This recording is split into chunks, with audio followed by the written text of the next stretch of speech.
How to minimize capital gains tax on real estate. So this is a huge misconception. Too many of you are using this lovely thing called the internet, the bathroom wall, where anybody can write anything, and there's a lot of misinformation.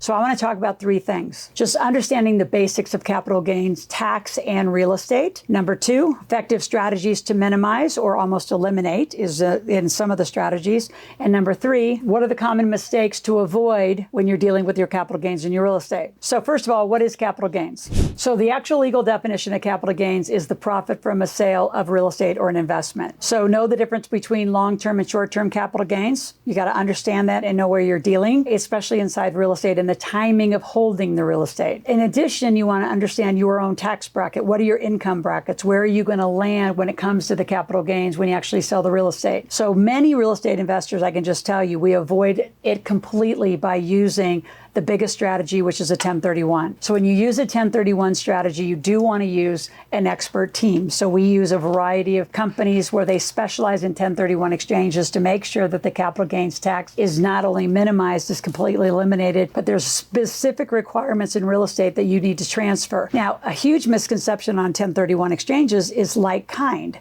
That has to go to a like kind asset. So some of you have, you think just because it's a home, you need to go buy a home. You can't take a home and go buy an apartment. You can. You just have to transfer it into income producing properties. So other strategies for minimizing capital gains is opportunity zones. It's actually a thing. It's very specific. I have a few clients in our community who specialize in opportunity zone investing. I actually did some of that in the Ohio, Kentucky markets for a while, because inside of that, you avoid tax capital gains. And if you do it right, again, with the right experts on your team, you could avoid capital gains for generations, is how good opportunity zone investing is. It's challenging. You got to know the city codes. You got to know your county codes. You got to know your state codes. But look into it for those of you that are interested about it, or I can bring on some experts onto our channel and talk about opportunity zone investing. It's a big deal and helps you avoid capital gains. In general, the best strategy is to have a really good tax strategist. So at all times when you're in real estate or operational companies and you have multiple companies working together, you use multiple corporate strategies also to mitigate any capital gains. So just say you have a capital gains, whether it's from a stock portfolio or it did happen because you didn't do your real estate properly or on time,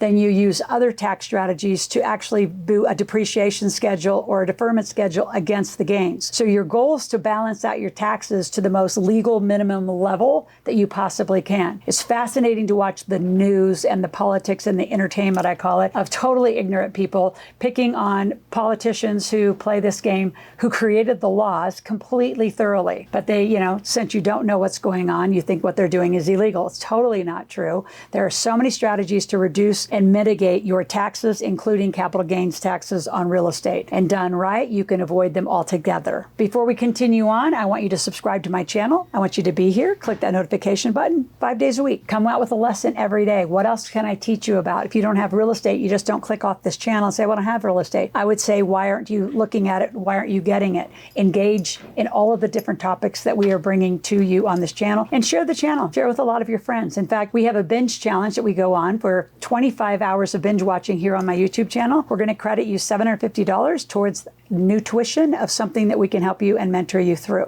One last strategy I want to share is the obvious use of an entity and using corporate structure to its fullest advantage. So when you use companies, and sometimes those of you who have higher capital gains potential, you're going to want to put a C Corp in. What does a C Corp do? It's a completely independent tax structure and files on a different tax year. So if you come in hot on December 31st and you've got a big tax burden, you use your C Corp so the companies can do business together. So in real estate, a lot of times the C Corporation is your management and marketing company. It could also be a construction company. And so you work back and forth trying to mitigate your taxes in total. Again, our team, which I've assembled the best team of tax strategists. In fact, we offer all of our new big table clients a 3-year tax return review, of which most of them get 30, 40, 50,000 back in just federal taxes alone. So we know you're overpaying. We know you don't know what to do. I've assembled a team of not just casual CPAs, very high level tax strategists who will solve the exact formula for you. So you're not wondering if you have to pay capital gains or how you actually mitigate it.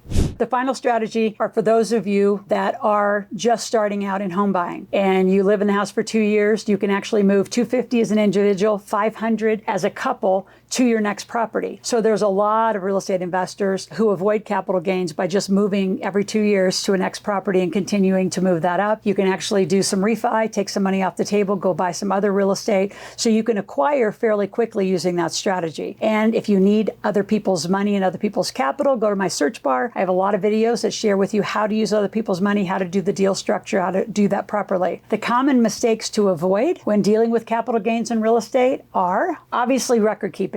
Like you've got to know when you buy it, what's your cost basis. You've got to know if you put any rehab or construction into it. That's a different tax structure. Record keeping and documentation. Just get a really good bookkeeper that actually knows how to book real estate. I've had clients have bookkeepers. When they started buying real estate, they didn't know how to book even a basic depreciation schedule, screwed up their entire process. Other mistakes to avoid is just selling too soon so you don't activate the short-term capital gains. You want to have at least long-term capital gains is less than what you'll be paying. So make sure you have some strategy as you get into an asset and getting out of an asset.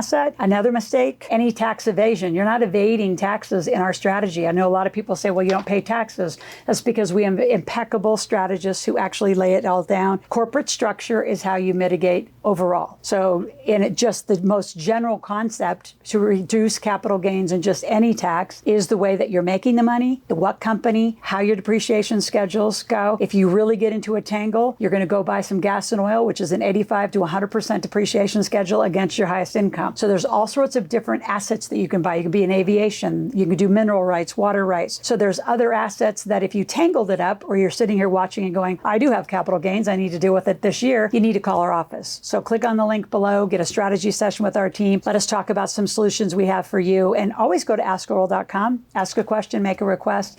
We're here 24 hours a day to help you answer questions and get you smarter when it comes to your business and your money. We'll talk to you tomorrow.